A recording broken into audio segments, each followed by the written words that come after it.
First article is the big one. It is the vote to appropriate $25 million to design, construct, and equip the new water treatment plant facility, including the payments of costs incidental to the construction of that plant, and to authorize the treasurer, with the approval of the select board, to borrow that sum of money under Chapter 44, Section 8.4 of the Mass General Laws, and also authorizes the board to apply for ARPA funds through Norfolk County, the Commonwealth of Massachusetts State Revolving Fund, grants, gifts, donations for the purposes of this vote, also from other federal sources.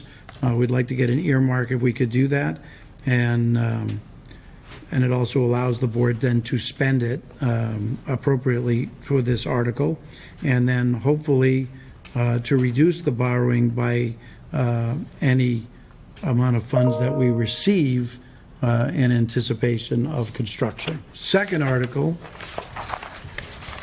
is to amend the bylaws of the town, to reconcile the bylaws about town meeting with the town charter.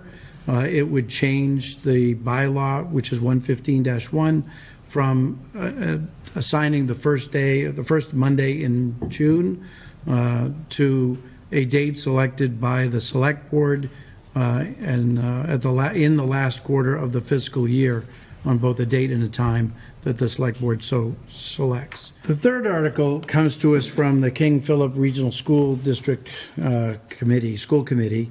They would like to amend the chart of accounts for King Philip Regional School to add a capital stabilization account. This has to be presented to all three towns, two of which have to vote for it, in which case it would be implemented. But the article has to be identical in all three towns. There is concern in two of the towns about guardrails, about how that would be funded. That has not been resolved as of this moment. But we do have the request from the school committee to put that forward to town meeting, and hopefully, and that's assuming that all three towns do it.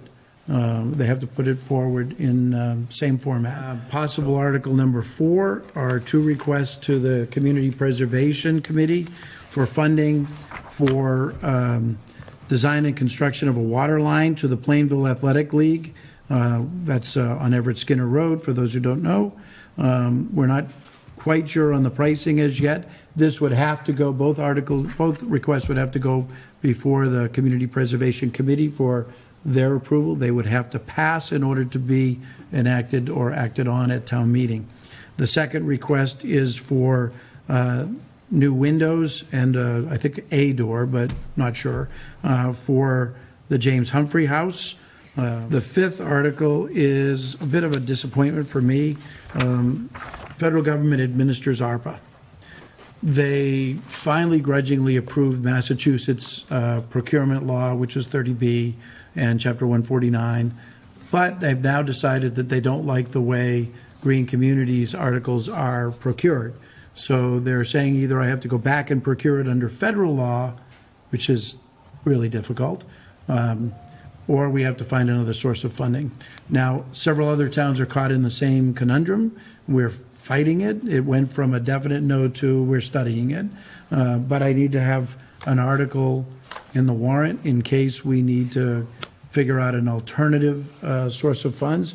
This could come from unspent previous articles. This could come from free cash. This could come from stabilization should we require the funding to do it. It would then free up $300,000 in ARPA so we could use it to supplant some other part of the budget. It's a little disconcerting to me that they're letting me know this now.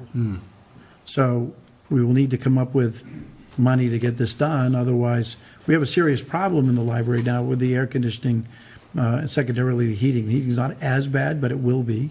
And we have a good plan to fix it, but it's $300,000.